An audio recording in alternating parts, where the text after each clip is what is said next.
जय श्री राम। जय माता दी। प्रिय भक्तों, आप सभी का स्वागत है हमारे इस पवित्र चैनल पर, जहां हम आपके लिए लेकर आते हैं भगवान की भक्ति, व्रत कथाएं और आध्यात्मिक ज्ञान से जुड़ी अद्भुत बातें। अगर आप चाहते हैं कि आपके जीवन से दुख, कष्ट और बाधाएं दूर हों, तो अभी इस वीडियो को लाइक करें और चैनल को सब्सक्राइब जरूर करें, ताकि आपको रोज ऐसी ही पावन कथाएं मिलती रहें। आज हम सुनेंगे वैशाख मास की अत्यंत पुण्यदायक कथा अध्याय 5, जिसे सुनने मात्र से मनुष्य के पाप नष्ट होते हैं और जीवन में सुख समृद्धि आती है। बहुत समय पहले की बात है। एक सुंदर और समृद्ध नगर था, जहां हर तरफ हरियाली, मंदिरों की घंटियां और भक्ति का वातावरण था। उसी नगर में एक ब्राह्मण रहता था। उसका नाम था धर्मदत्त। धर्मदत्त बहुत ही सरल, दयालु और भगवान विष्णु का परम भक्त था। वह प्रतिदिन सुबह ब्रह्मा मुहूर्त में उठता, पवित्र नदी में स्नान करता और पूरे विधि विधान से भगवान की पूजा करता। विशेषकर वैशाख मास में वह और भी अधिक नियमों का पालन करता। प्रातः स्नान, दान पुण्य, गरीबों की सेवा, भगवान विष्णु का नाम जप। उसी नगर में एक बहुत बड़ा व्यापारी भी रहता था। उसका नाम था विराट सेठ। वह बहुत धनी था। उसके पास सोना चांदी, महल और नौकर चाकर सब कुछ था। लेकिन उसके अंदर अहंकार भरा हुआ था। वह सोचता था, धन ही सबसे बड़ा है, भगवान और पूजा सब बेकार है।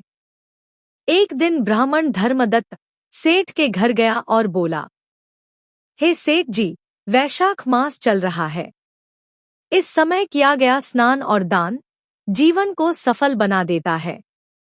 सेठ हंसते हुए बोला, पंडित जी, ये सब गरीबों के लिए है।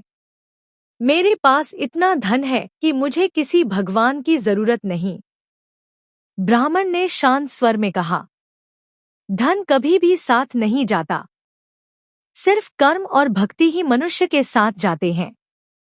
लेकिन सेठ ने उसकी बात को अनसुना कर दिया। समय बीतता गया।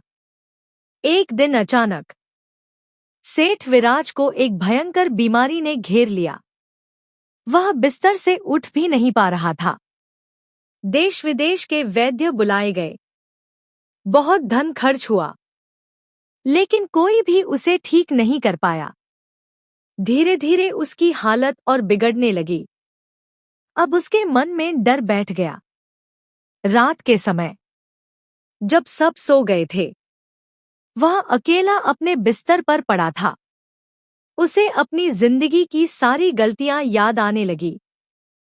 गरीबों का अपमान, भगवान की अवहेलना, अहंकार। तभी उसे ब्राह्मण धर्मदत्त की बातें याद आईं। उसकी आंखों से आंसू बहने लगे। परिवर्तन का क्षण। अगली सुबह उसने तुरंत ब्राह्मण को बुलवाया। जैसे ही धर्मदत्त आया, सेठ रोते हुए बोला, पंडित जी, मुझे माफ कर दीजिए। मैंने आपकी बातों का मजाक उड़ाया। अब मुझे समझ आ गया है कि भगवान ही सच्चे हैं। ब्राह्मण ने कहा, अभी भी समय है। सच्चे मन से भगवान विष्णु का स्मरण करो। वैशाख मास के नियम अपनाओ। सेठ ने पूरी श्रद्धा से शुरुआत की। रोज सुबह स्नान, गरीबों को भोजन, दान पुण्य, ओम नमो भगवते वासुदेवाय मंत्र जप। धीरे धीरे उसके शरीर में सुधार होने लगा। उसका मन शांत होने लगा।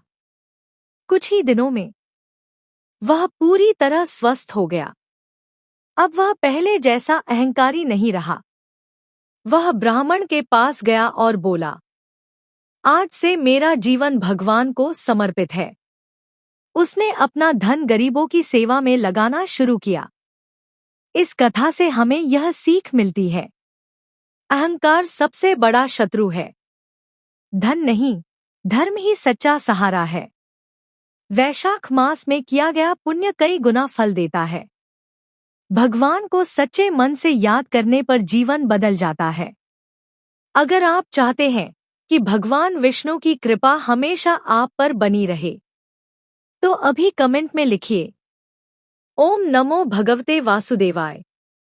वीडियो को लाइक करें, शेयर करें और हमारे चैनल को सब्सक्राइब जरूर करें। आप सभी पर भगवान की कृपा बनी रहे। फिर मिलेंगे अगली पावन कथा के साथ। जय श्री राम, जय माता दी।